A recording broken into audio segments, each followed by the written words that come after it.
My girlfriend left me for a richer guy. He didn't know who I really was. He has more to offer, she said, packing her bags. The words sliced through me like a knife. I stood frozen in the doorway of our apartment, the home we'd shared for 3 years, watching as Elise methodically folded her designer clothes and placed them in her suitcase. "Oliver, please don't make this harder than it needs to be," she sighed, not even looking up at me. Her long auburn hair fell forward, concealing her face, the face I'd woken up to every morning, the face I thought I'd grow old with. "You're leaving? Just like that?" My voice sounded hollow, even to my own ears. 5 years together, and you're walking away with barely an explanation? She finally looked up, her green eyes meeting mine without the warmth they once held. "Robert can give me things you can't. It's that simple." She gestured around our modest apartment. "Look at this place. We've been here for years, and what's changed? Nothing. You're still working on your revolutionary projects that never seem to materialize." I stepped closer, my heart pounding painfully in my chest. "Elise, those projects matter. We're creating sustainable technology for communities that have nothing. That work means something." "To who?" she snapped, zipping her suitcase closed with a decisive motion. "Nobody knows what you do. Nobody cares. Robert has connections, influence, a penthouse downtown. He's taking me to Paris next month." She stood up, smoothing her perfectly tailored dress. "I'm 32, Oliver. I'm tired of waiting for your potential to become something real." The worst part was how calm she seemed, as if she'd been planning this for months. Maybe she had. "So that's it. Everything we built together means nothing because he has more money." I could feel something breaking inside me, something fundamental. Elise picked up her suitcase, her expression softening slightly, not with love but with pity. "You're a good man, Oliver.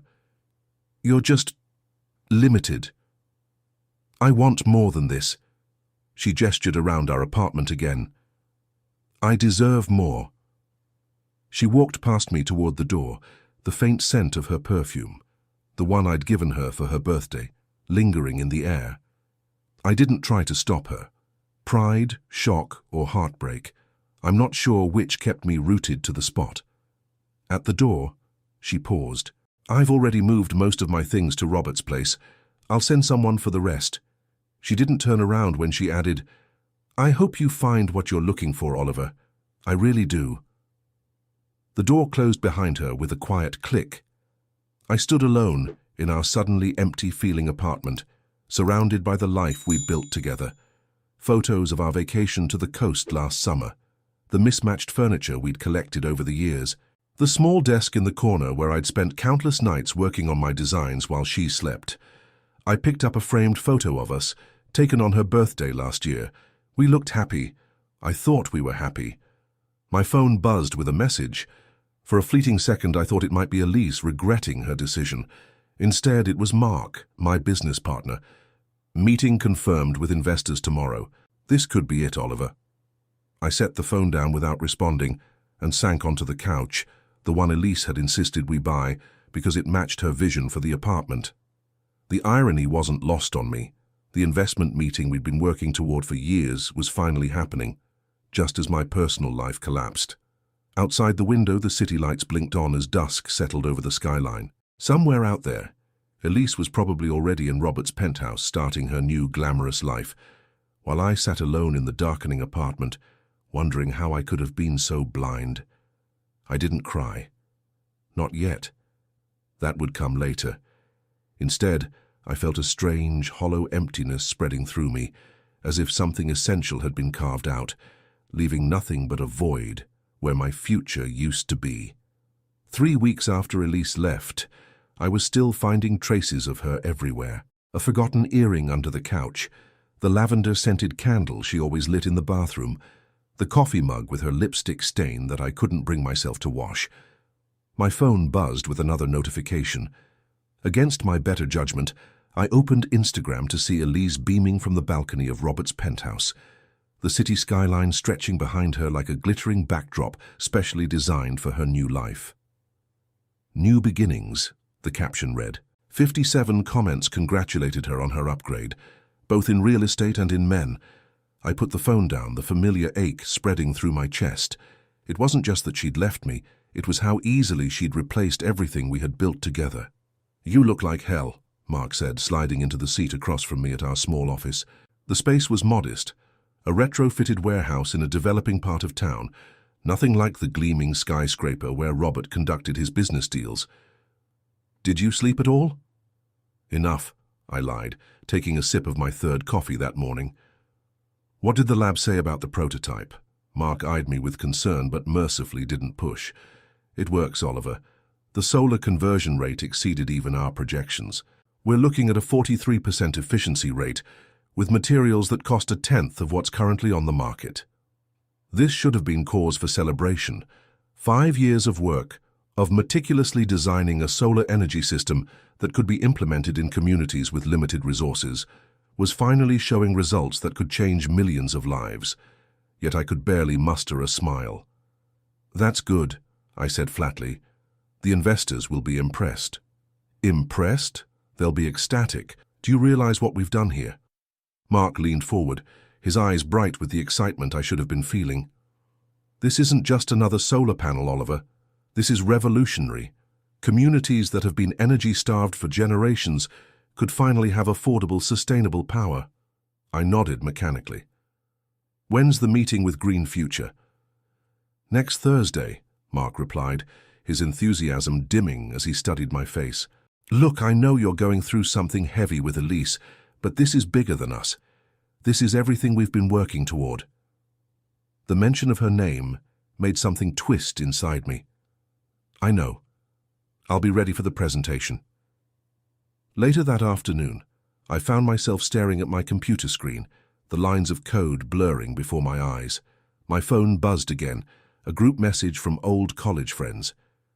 "Dude, just saw Elise with that property developer guy at Maxwell's. Isn't that your spot?" "Sorry, man. Maxwell's, the restaurant where I'd taken Elise on our first anniversary, where we'd talked about our future, until the staff had politely asked us to leave at closing time.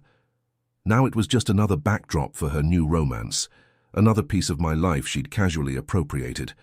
I closed the message without responding and tried to focus on the final adjustments to our presentation.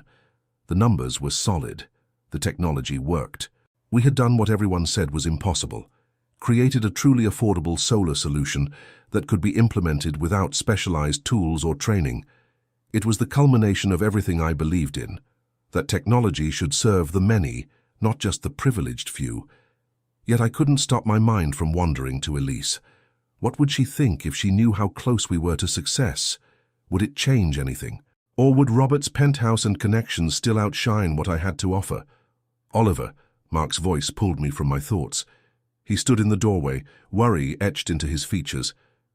"The Green Future people called. They want to move up the meeting. They've heard rumors about our efficiency rates and want to see the prototype immediately." "When?" I asked, straightening in my chair. "Tomorrow morning." My stomach tightened. "We're not ready." "We have to be," Mark said simply. "This is our shot, Oliver. Our one shot to get this out into the world." I nodded, pulling my scattered focus back to what mattered. "I'll work through the night." After Mark left, I sat alone in the quiet office, surrounded by the blueprints and models that represented years of my life, work that Elise had dismissed as hopeless dreams, work that might finally prove its worth, too late for her to see. My phone buzzed once more, another Instagram notification.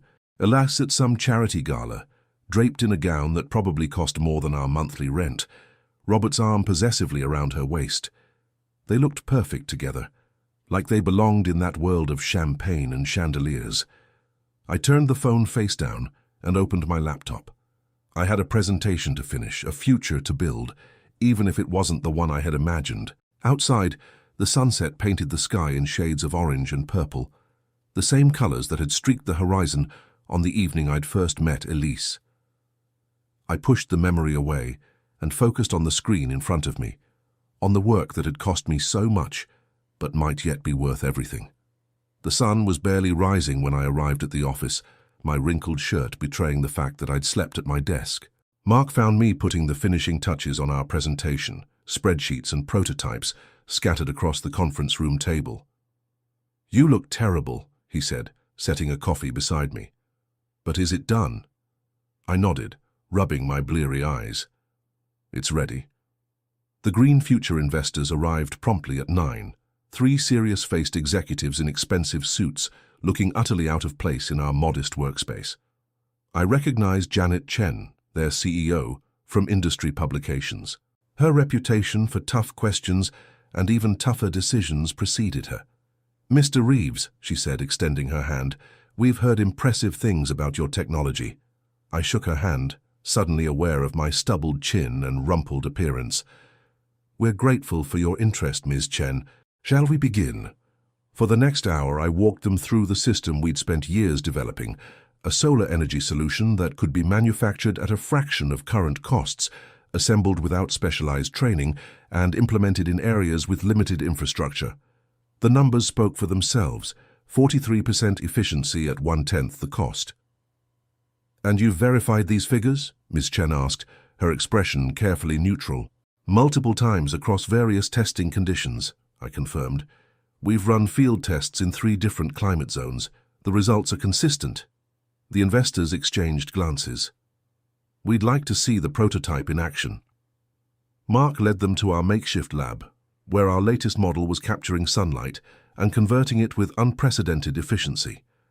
As they examined it, I saw their professional skepticism give way to genuine interest. "If these results are reproducible at scale," Ms. Chen said slowly, "this could change everything." 3 hours later, they left with signed preliminary agreements and plans for comprehensive testing. Mark was practically vibrating with excitement. "They're in, Oliver. Do you realize what this means?" He clapped me on the shoulder. "Green Future doesn't just invest in anything. This is validation. This is everything." I should have felt triumphant. Instead, I felt oddly hollow, thinking of Elise and how she'd never believed this day would come. 2 weeks passed in a blur of technical reviews, legal discussions, and preparation for scaled testing. I threw myself into work, finding solace in the problems I could solve. The emptiness in my apartment became easier to bear when I spent 18 hours a day at the office. Then, early one morning, my phone began to buzz incessantly. "Have you seen it?" Mark's voice was breathless when I answered. "Seen what?" "Check your email now." I opened my laptop to find dozens of unread messages. The subject line of Mark's email simply read, "We made it." Attached was a digital copy of Business Innovations magazine. My face stared back at me from the cover, alongside the headline, "The Energy Revolution No One Saw Coming: How Oliver Reeves's Solar Breakthrough Could Transform Global Access to Clean Energy." My hands trembled as I scanned the article. The journalist had done their research, detailing not just our technology but the philosophy behind it, bringing affordable energy solutions to communities that had been left behind. There were quotes from industry experts hailing our innovation as potentially the most significant advancement in solar technology of the decade. Within hours, my phone was ringing non-stop. Former colleagues, university friends, reporters seeking comments. Even my mother, who had never quite understood what I did, called to say she'd seen my face at the newsstand. By afternoon, Green Future had issued a press release announcing their 8-figure investment in our company. Our modest office was suddenly flooded with flowers and congratulatory notes. Mark had opened champagne, insisting we deserved to celebrate.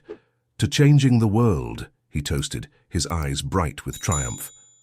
I raised my glass mechanically, still processing the whirlwind of attention. 5 years of work, often dismissed as idealistic and impractical, had suddenly become the darling of the industry.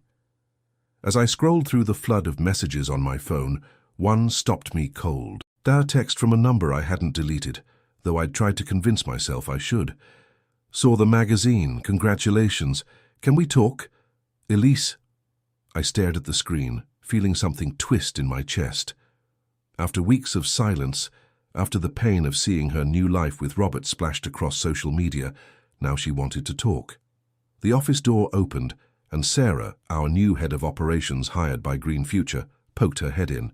"Oliver, sorry to interrupt, but Janet Chen is on the line. She says Forbes and CNN want interviews tomorrow. We need to coordinate our messaging."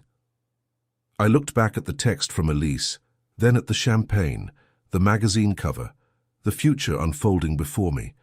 a future I had believed in when no one else did. "Tell her I'll call back in 5 minutes," I replied, setting down my phone. Whatever Elise wanted could wait.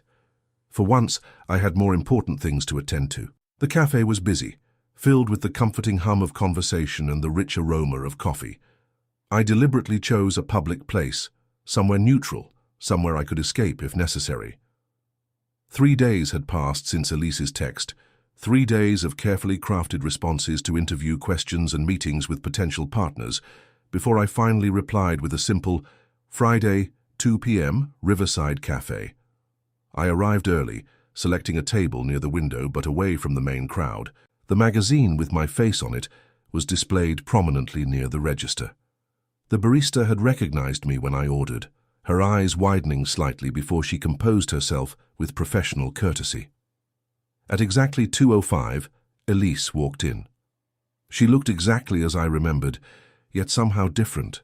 The same elegant posture, the same carefully styled auburn hair, but there was something less certain in her movements. She scanned the room, spotted me, and made her way over. "Oliver," she said, sliding into the seat across from me, "thank you for meeting me." I nodded, not trusting myself to speak immediately. Up close, I could see the faint shadows under her eyes, expertly concealed with makeup, but visible nonetheless. "You look good," she continued, filling the silence between us. "Success suits you." "What do you want, Elise?" I asked, more bluntly than I'd intended. She flinched slightly at my tone, but recovered quickly. "I wanted to congratulate you in person. What you've accomplished, it's incredible. I always knew you were talented, but this—" She gestured toward the magazine. "This is beyond what anyone expected." "Anyone?" I echoed. "You mean you? This is beyond what you expected." Elise looked down at her hands, manicured nails tapping lightly against the ceramic mug. "I deserve that," she admitted. "I underestimated you. I didn't see what was right in front of me." The waiter brought her coffee, providing a momentary reprieve from the tension between us. When he left, Elise continued, "I made a mistake, Oliver. I got caught up in the lifestyle Robert promised. The glamour, the connections, the ease of it all. I thought that was what I wanted." She met my eyes. "But it's empty. All of it. The parties, the vacations, the expensive dinners, none of it means anything." I studied her face, searching for sincerity behind the practiced vulnerability. "And Robert? Does he know you're here?" Something flickered across her expression. "Robert and I, things aren't what they seemed. The real estate empire he bragged about, it's mostly smoke and mirrors. He's leveraged to the hilt, and his investors are getting nervous." "So your penthouse lifestyle is in jeopardy," I said flatly, the pieces falling into place. "And suddenly, your ex-boyfriend with the revolutionary solar technology looks appealing again." "That's not fair," she protested, though there was little conviction in her voice. "Isn't it?" I leaned forward. "You walked away, Elise. You looked me in the eye and told me I wasn't enough, that I was limited, that you deserved more." "I was wrong," she whispered, a tear sliding down her cheek. "I'm not asking for forgiveness, Oliver.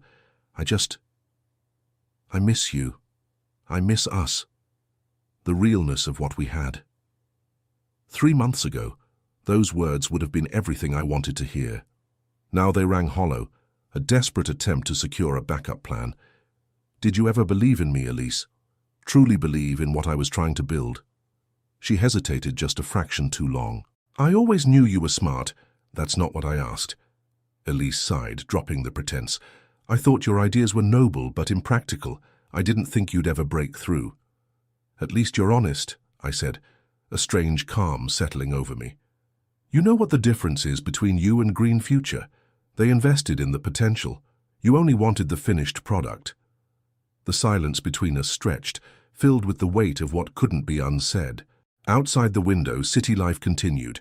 People rushing to meetings, couples strolling hand in hand, a world that had continued turning despite my personal upheaval. "What happens now?" Elise finally asked, vulnerability genuine in her voice. I considered the question. What did happen now? The past 3 months had rewritten everything I thought I knew about myself, about my work, about what I valued. Now I focus on scaling our technology, I replied. We have interested partners in 3 continents. Communities that have been energy-starved for generations might finally have affordable, sustainable power. That's what matters. And us? She asked quietly. There is no us, Elise. There hasn't been since the day you packed your bags. She reached across the table, her fingers brushing against mine. People make mistakes, Oliver. I made a terrible one. But we had 5 years together. Doesn't that count for something? Before I could answer, my phone buzzed. A text from Mark. Japanese investors arrived early. Need you back ASAP. I slid my hand away from hers. I have to go. Just like that? She asked, a note of desperation creeping into her voice. I stood up, leaving money for the coffee. You once told me I had nothing to offer. You were wrong, Elise. But not in the way you think. What I have to offer has nothing to do with penthouses or luxury vacations. It never did. As I turned to leave, she called after me. Oliver, please, can we at least talk again? I paused, looking back at her, the woman I had once built my world around, now suddenly small and uncertain in the afternoon light. Goodbye, Elise, I said quietly, and walked away. Outside, the spring air felt clean and new in my lungs. For the first time since she'd left, the ache in my chest had subsided, replaced by something unexpected. Freedom. 6 weeks after my coffee shop conversation with Elise, life had taken on a pace I scarcely recognized. Our modest office had expanded to occupy the entire floor of the building. Green Future's investment had attracted others, and suddenly we had the resources to scale our technology beyond what I'd ever imagined possible. The governor's office confirmed for the charity gala, Sarah announced, looking up from her tablet as she entered my new corner office. They're calling it the Energy Innovation Event of the Year. I nodded, scanning the production reports on my desk. What about the pilot program in Arizona? Installation begins next week, she replied. If it performs as expected, we'll have proven viability for the Rural Electrification Initiative. This was what mattered, not the press coverage or the investment rounds, but the actual implementation of technology that could change lives. The Arizona project would bring sustainable power to a community that had struggled with unreliable electricity for generations. You should take a break, you know, Sarah said, her tone softening. You've been working 18-hour days for months. I glanced up at her. In the whirlwind of the past few months, Sarah had become not just a colleague, but a steady presence I'd come to rely on. Unlike the revolving door of new employees dazzled by our sudden success, she remained focused on the mission, not the hype. The gala's tomorrow, I reminded her. I'll take a break after that. She smiled, unconvinced. Of course you will. Before leaving, she added, Don't forget black tie. Janet says industry leaders will be watching. The gala. I'd almost managed to put it out of my mind. An evening of forced smiles and small talk wasn't my idea of celebration. But Green Future had insisted it was necessary for building partnerships, and they weren't wrong. The next evening found me adjusting my bow tie in the mirror, feeling like an imposter in the expensive tuxedo Mark had insisted I buy. Dress for the position you have now, not the one you had, he'd said. The man staring back at me in the mirror looked polished, confident, nothing like the hollow-eyed wreck I'd been 3 months ago. The ballroom of the Grand Metropolitan Hotel glittered with chandeliers and the sparkle of expensive jewelry. Business titans, politicians, and celebrities mingled, drawn by the allure of the next big innovation. Our technology, once dismissed as idealistic, was now the center of attention. Oliver, Janet Chen approached, champagne flute in hand. The Energy Secretary is eager to discuss implementing your system in the Rural Electrification Program. Come, I'll introduce you. I followed her through the crowd, shaking hands and exchanging pleasantries with people who wouldn't have given me the time of day 6 months ago. The irony wasn't lost on me. Then I saw them. Elise stood near the bar, radiant in an emerald gown that complemented her auburn hair. Beside her, looking distinctly uncomfortable, was Robert, his hand possessively at the small of her back. They hadn't noticed me yet. Oliver? Janet's voice pulled me back. Is everything all right? I composed myself. Fine, just saw someone I used to know. The energy secretary was enthusiastic about our technology, peppering me with questions about implementation timelines and scalability. I answered on autopilot, my awareness split between the conversation and the couple at the bar. Eventually, the secretary moved on to greet other guests, and I found myself momentarily alone. Sarah appeared at my side, elegant in a simple black dress. "You look like you've seen a ghost," she observed, following my gaze. "Ex-girlfriend," I nodded. "And her upgrade." Sarah studied them for a moment. "Doesn't look much like an upgrade to me. He seems miserable, and she's scanning the room like she's looking for an escape route." As if sensing our attention, Elise turned. Our eyes met across the crowded room. She froze, then whispered something to Robert before making her way toward us. "Oliver," she said, her smile too bright. "I didn't know you'd be here. It's a green energy gala," I replied evenly. "We're kind of the main attraction." She laughed nervously. "Of course, it's just, you've never been one for these events." "People change," I said simply, then turned to Sarah. "This is Sarah Chen, our Director of Operations. Sarah, this is Elise Williams." "Nice to meet you," Sarah said politely, though her eyes remained cool. Elise's gaze flicked between us, assessing. "Are you two colleagues?" Sarah answered before I could speak. "Though I've learned more from Oliver in 2 months than from anyone else in my career, his vision is extraordinary." Something flickered across Elise's face. Regret, perhaps, or recognition of what she'd walked away from. "I always knew he was special," she said softly. From across the room, Robert signaled to Elise, his expression darkening as he noticed who she was speaking with. The rumors about his financial troubles had intensified in recent weeks, whispers of investors pulling out, projects stalled. "I should go," Elise said reluctantly. "Robert's introducing me to some potential clients. His business has been challenging lately." She hesitated, then added, "It was good to see you, Oliver. I'm truly happy for your success." As she walked away, Sarah raised an eyebrow. "So that's the woman who didn't see your potential. Hard to believe, isn't it?" I mused, watching Elise rejoin Robert, whose smile didn't reach his eyes. "Actually, it's not," Sarah said thoughtfully. "Some people can only recognize value when it comes with a price tag attached. They miss the things that matter most." I turned to look at her, really seeing her for the first time, her quiet intelligence, her unwavering belief in our mission, her genuine warmth that had nothing to do with what I could offer her. "Would you like to get some air?" I asked impulsively. "These events always feel a bit suffocating." Sarah smiled, a real smile that reached her eyes. "I thought you'd never ask." As we stepped onto the terrace overlooking the city lights, I felt lighter somehow. Behind us, in the glittering ballroom, Elise stood beside Robert, both of them playing parts in a life built on appearances. Out here, under the vast night sky, something more authentic was taking root. "Two choices," Sarah said quietly, raising her glass. "And their consequences." I clinked my glass against hers, thinking of all the paths that had led to this moment.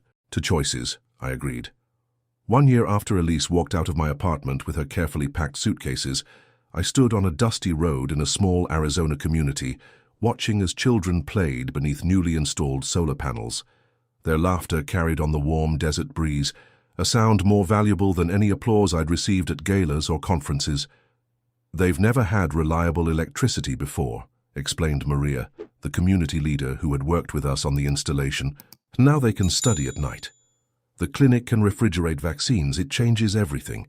This was the third community where we'd implemented our system, with dozens more planned across the country and eventually the world. Each installation was more efficient than the last, as we refined the technology and simplified the process. "Mr. Reeves?" A young girl, no more than 10, approached shyly. "My teacher says you made the lights work. Is that true?" I crouched down to her level. "I helped, but lots of people made it happen, including your mum." I nodded toward Maria. "She's the real hero here." The girl beamed at her mother, then back at me. "I want to be an engineer when I grow up. I want to make things that help people too." Her words stayed with me long after we left the community, resonating more deeply than any business accolade. This was the true measure of success, Not magazine covers or investment figures, but tangible impact on real lives. Back at our headquarters, now occupying a renovated industrial building with an entire roof of our solar panels, I found Sarah reviewing plans for the next phase of expansion. "How was Arizona?" she asked, looking up from her desk. "Transformative," I replied, settling into the chair across from her. "You should come next time. Seeing the technology in action, making a real difference, it puts everything in perspective." "I'd like that," she said, her smile warming me more than I cared to admit. Over the past year, Sarah had become more than a colleague. Our late-night strategy sessions had gradually evolved into dinners, walks through the city, and conversations that stretched far beyond work. She challenged me, supported me, and most importantly, saw me. Not for what I could provide, but for who I was. "There's something else," she added, sliding a folder across the desk. "An invitation arrived while you were gone. I think you should see it." Inside was an elegant card embossed with gold lettering. A wedding invitation. "Elise Williams and James Thornton cordially invite you." "James Thornton?" I asked, confused. "What happened to Robert?" Sarah shrugged. "According to industry gossip, his company collapsed about 3 months ago. Over-leveraged, just like you suspected. Apparently James is some hedge fund manager she met at a charity auction." I stared at the invitation, waiting for the familiar ache to surface. Instead, I felt only a distant curiosity, like observing a story that had happened to someone else. "Are you going to go?" Sarah asked carefully. I closed the folder. "No, that chapter of my life is finished." Later that evening, as we walked through the park near my apartment, no longer the place Elise had left, but a home I'd made my own, Sarah's hand found mine. It felt natural, as if our hands had always been meant to fit together. "You know what I admire most about you?" she said as we paused by the lake, the setting sun painting the water in shades of gold and crimson. "It's not the brilliant innovations or the business success. It's that you never lost sight of why you started this journey, to create something meaningful, something that serves others." I thought about the path that had led me here. The painful rejection, the long nights of doubt, the slow rebuilding of my sense of self. Had Elise stayed, would I have pushed as hard? Would I have taken the risks that ultimately led to breakthrough? "Sometimes," I said slowly, "what seems like the worst thing that could happen to you turns out to be exactly what you needed." Sarah nodded, understanding in her eyes. "The universe has a strange way of putting us where we need to be, even when it feels like we're lost." My phone buzzed with an email. Another community had approved installation of our system, this time in a remote area of New Mexico. More lives that would be changed, more opportunities created. This was the legacy I wanted to build. "I have something to show you," I said, leading Sarah toward my apartment. On my workbench sat a new prototype, smaller, more efficient, and even simpler to install than our current model. "Is this what you've been working on at night?" she asked, examining it with practiced eyes. I nodded.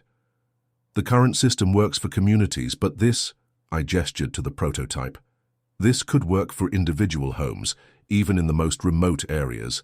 No grid necessary." Sarah looked up, excitement sparkling in her eyes.